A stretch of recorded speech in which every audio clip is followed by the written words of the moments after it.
Welcome Trinidad and Tobago to our News 4 report, a product of the Government Information Services Limited and the Ministry of Communications. I'm Nicola Barito. Let's take a look at the headlines.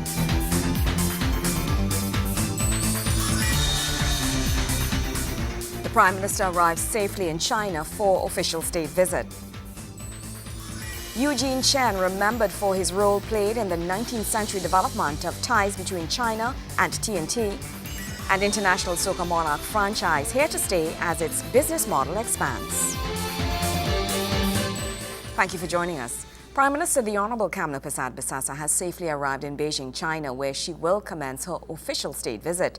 The Honorable Prime Minister and a local delegation have been warmly received by their Chinese counterparts and expects to complete a number of stated objectives.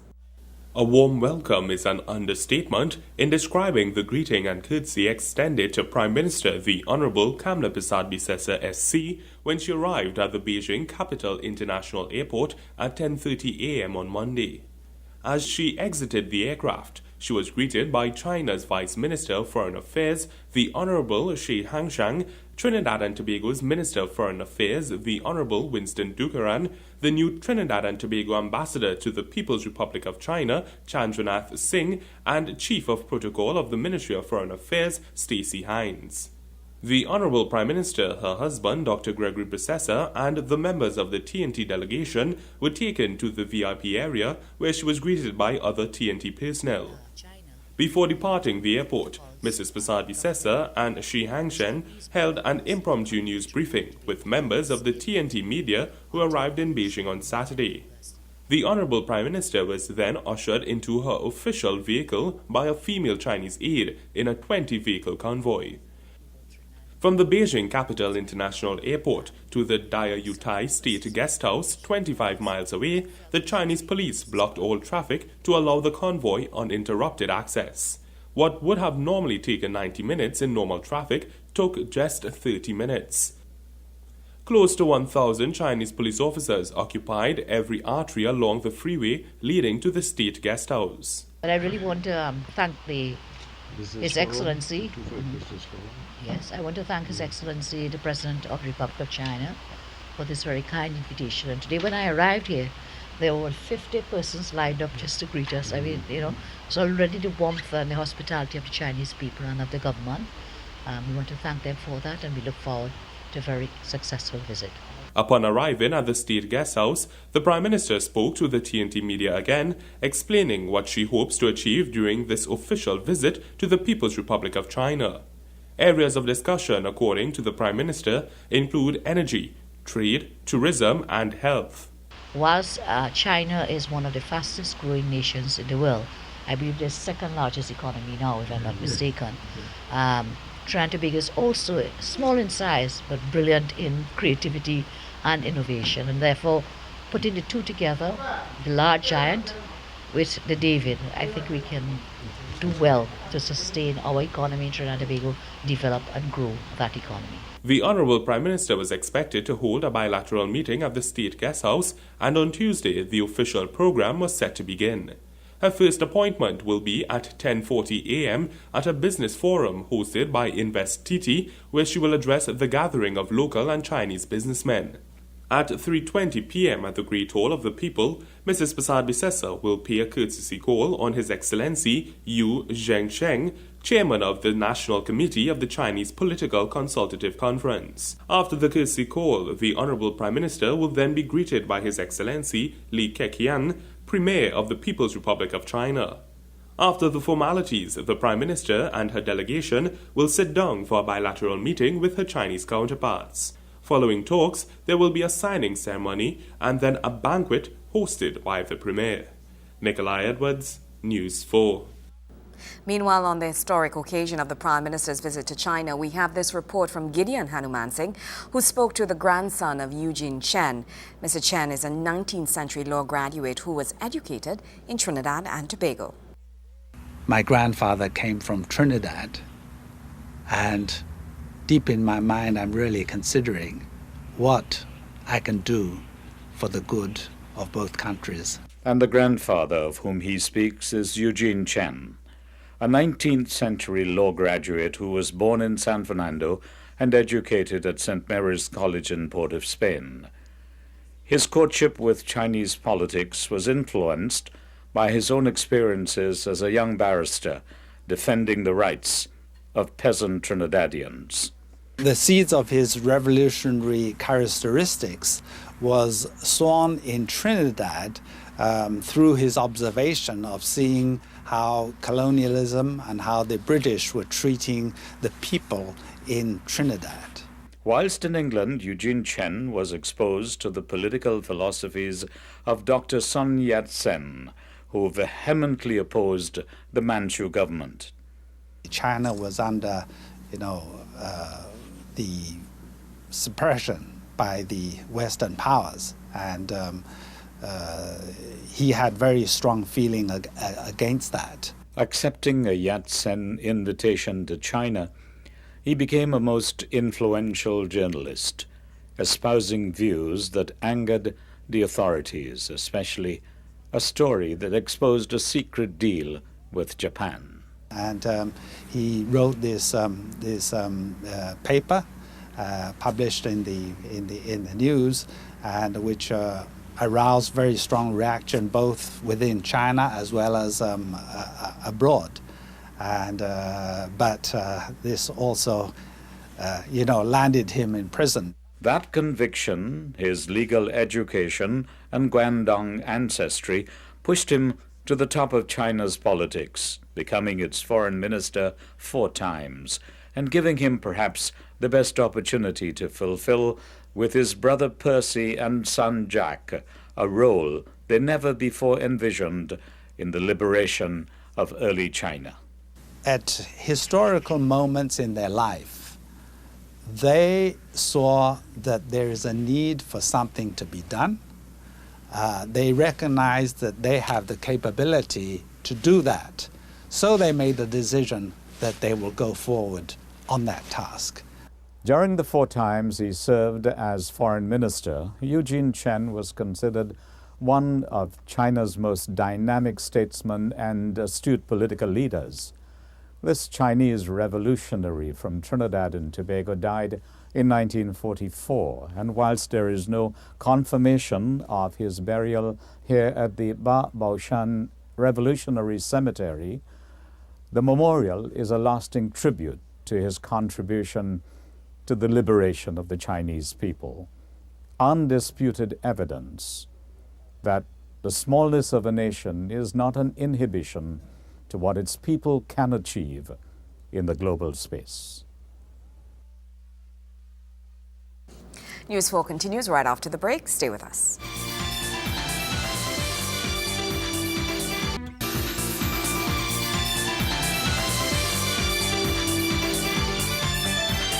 Thank you for staying with us. Energy talks will be high on the agenda during Prime Minister Kamla Persad-Bissassa's official visit to China, as Trinidad and Tobago seeks to suppress what Energy Minister Kevin Ramnarine calls the threat of shale gas and oil production in the United States. Speaking to the media at the post-cabinet media briefing before he departed as part of Mrs. Persad-Bissassa's entourage, Minister Kevin Ramnarine said, while the liquefied natural gas LNG sector has already begun evolving away from exporting to the U.S., which was once its biggest market, that country still remains the top destination for ammonia and methanol exports, as well as a significant portion of state oil company Petrotrin's refined products. It therefore forms a very critical component of the talks that will be held in China between this government and the government of the People's Republic of China. The minister says it is of strategic importance to create new markets, and China is the second largest consumer of energy in the world. As the media would no doubt be aware, Trinidad and Tobago faces the threat of the shale gas and shale oil revolution in the United States. Part of that threat relates to the marketing of our energy commodities, the main market for which has been traditionally the United States of America. The LNG business has already begun to evolve itself away from the United States of America, but Trinidad and Tobago remains the United States remains the largest market for our ammonia and methanol, and a significant portion of Petrotrin's refined products are still sold into the United States. He says the discussions for LNG will focus on expanding Trinidad and Tobago's export market to China, especially as that country moves to reduce its consumption of coal as its primary source of energy. Regarding CNG and renewable energy, the government hopes to tap into China's vast experience and knowledge in those sectors, he said. We'll meet with the National Energy Administration of the People's Republic of China to discuss areas of collaboration between the two countries. Specific areas of collaboration that we'll be exploring include compressed natural gas, CNG. As you know, last year the government approved a proposal by the National Gas Company where the National Gas Company proposed to spend 500 million Trinidad and Tobago dollars to seed a CNG industry in Trinidad and Tobago by way of the establishment of 22 points of dispensing CNG and converting several thousand vehicles to CNG. The delegation from the Energy Ministry includes Minister Kevin Ramnarine, representatives of the National Gas Company, Lake Asphalt and Petrotrin, and will meet with officials from China's National Energy Administration. Joseph Lopez, News 4. News 4 continues right after the break. Stay with us.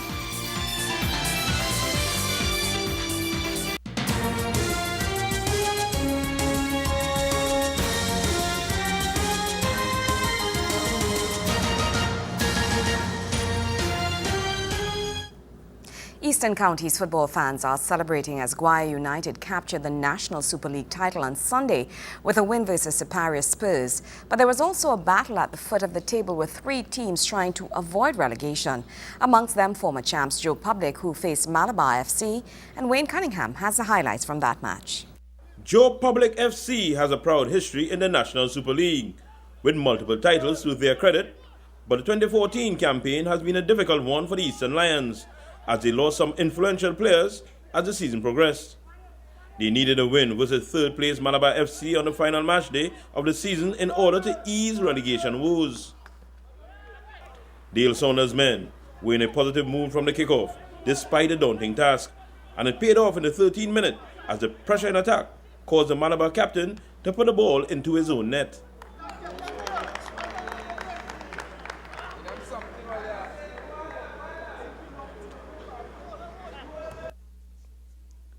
The cross from Kashif Casey Clark not handled well by Kirsten Pear, and he left Zane Coker with no chance, and it's Joe Public 1-0. That did not last long though. As a matter of fact, it took all of 4 minutes for Malabar to conjure up an equalizer, which was orchestrated by Hayden Tinto and finished by Kevon Woodley.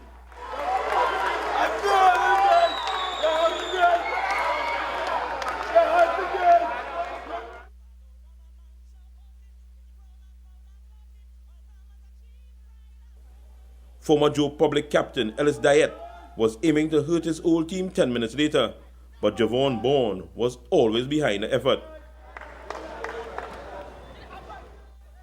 Diet then produced a teasing center, which was wasted, first by national youth player Kishon Sicharan, and then by Woodley. Woodley would eventually get his second with the help of Sicharan in the 35th minute.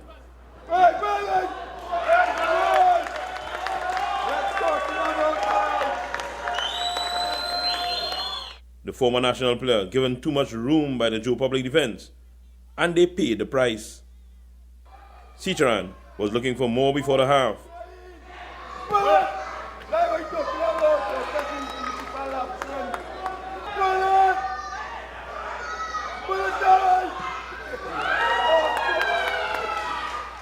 But 2-1 is how it stayed at the break. Malabar had chances to extend their lead in the second half, but the chances were not taken. 2-1 in favor of Malabar, the win keeping them in third place on the unofficial final standings.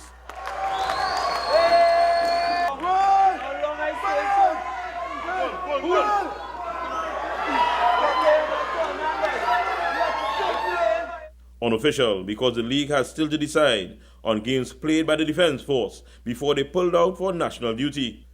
The decision should not upset the top of the table, with Guaya taking the title and Club Sando in second. But the places from 10 to 12 are the concerns in the relegation battle. As the league comes to a close, we leave you with the sublime skill of former national midfielder Hayden Tinto, who entertained the Malabar faithful throughout the season.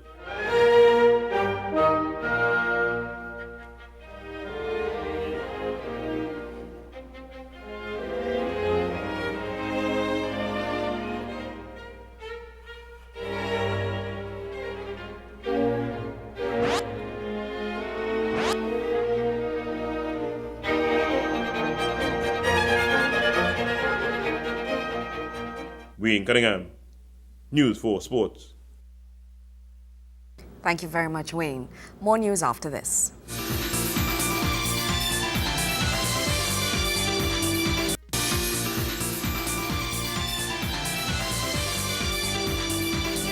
With Carnival 2014 days away, News 4 grasped the opportunity to speak with, or one-on-one with founder of the Caribbean Prestige Foundation, William Monroe, who is responsible for the birth of the International Soca Monarch.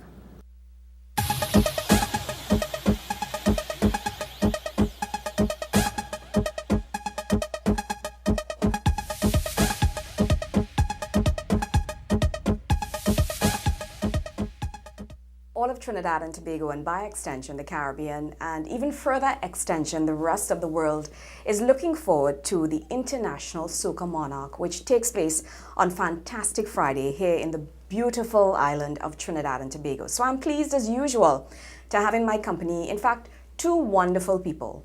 One of them is actually the founder, this is his baby, his brainchild, Caribbean Prestige Foundation, Mr. William Monroe. And the other is what and who I would call the voice of the International Soca Monarch. I'd like to welcome Mr. William Monroe. Thank you. Hello.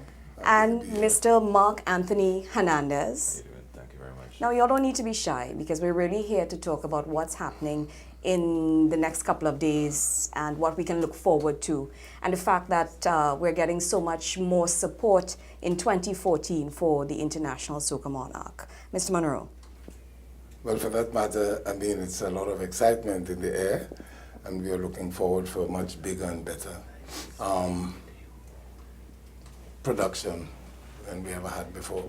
And if you look at the inception, that is the launching that we had before Christmas at the Hyatt, and what you saw there, it was just a preview, a sign of things to come. It was much better than all the other years that we have been putting on the shows. You know, this year, I had enough of it, you know, and I passed on the baton to Mr. Peter Schoon and his partner, that's Ricky Ragunanan. And they're already going to take it to a higher level, in which I know for certain that they will. And the population will see that on Fantastic Friday night when they get to the stadium. From the time they enter to the stadium, they will be able to say, yes, Soca Monarch is really going to a higher level, as Mr. Monroe anticipated and did mention to us. So you can look out for a lot of excitement, and even for that matter, you know, the population say it is the greatest amount of fireworks that they had seen for the past few years. But the gentleman is going to be, well, he promised them what they saw. That was just an intro of what is to come. And we expect that. It will be fantastic. Now, outside of you passing what we would call, as you said, the baton on International Soca Monarch, there has been over the years Caribbean Prestige Foundation, International Soca Monarch mark just over 22 years. And the support has been growing thus far. And it's really good to see, especially when we see the commercials, the support given by, for instance, I've seen the Ministry of Tourism, I've seen the Ministry of Arts and Multiculturalism, I've seen the Ministry of National Security, and of course the Office of the Prime Minister. How far does that go, that support? you come out with your plan every single year, but when you get support like this, what does it add to the actual element of the International Soca Monarch? It add everything for that matter, you know, and the reason for the responsible body, that's the government, to pay such interest in the product, for that matter, it is what the product offer to Trinidad and Tobago, you know, to each and every citizen, and even way beyond Trinidad and Tobago.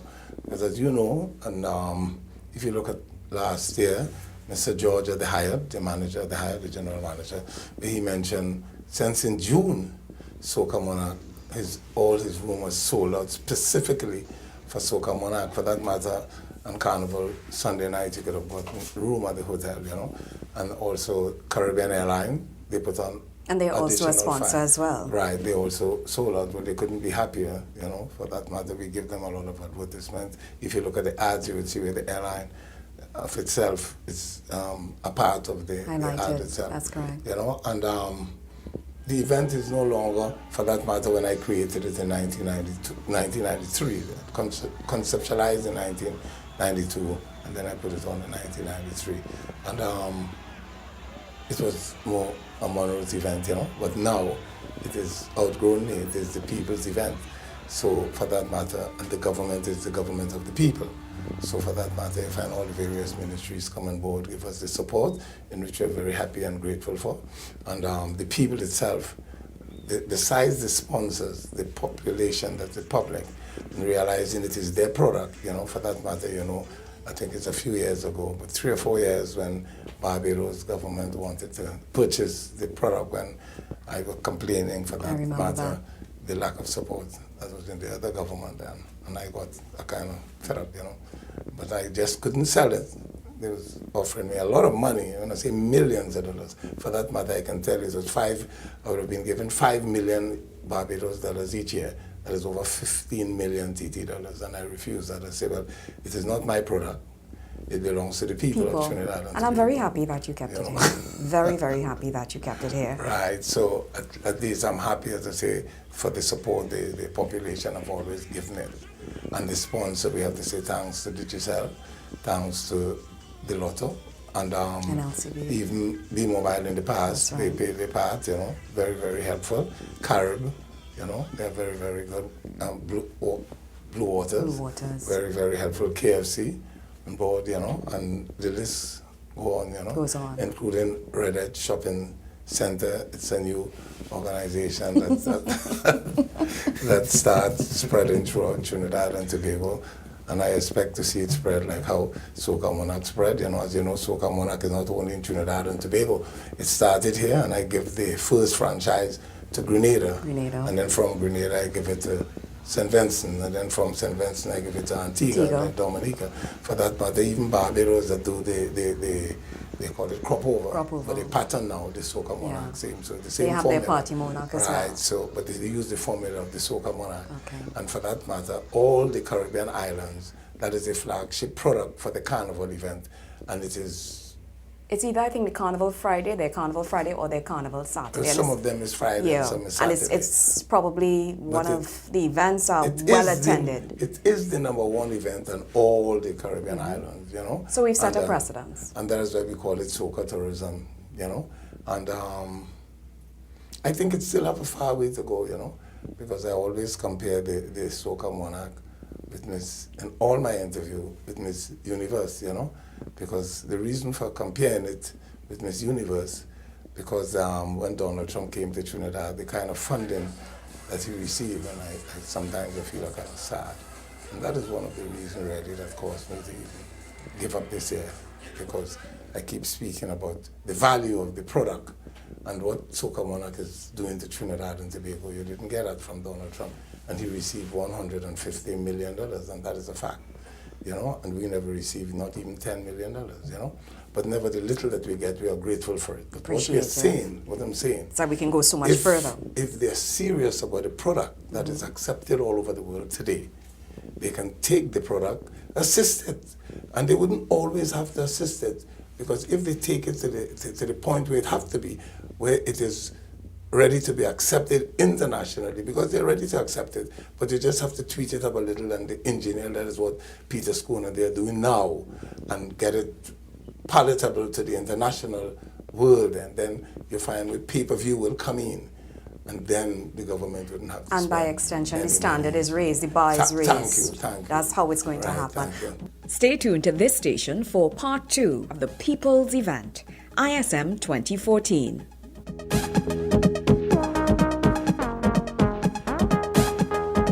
Well, that's how we wrap up this edition of our News 4 Report, a product of the Government Information Services Limited and the Ministry of Communications. I'm Nicola Barreto. Thank you for joining us.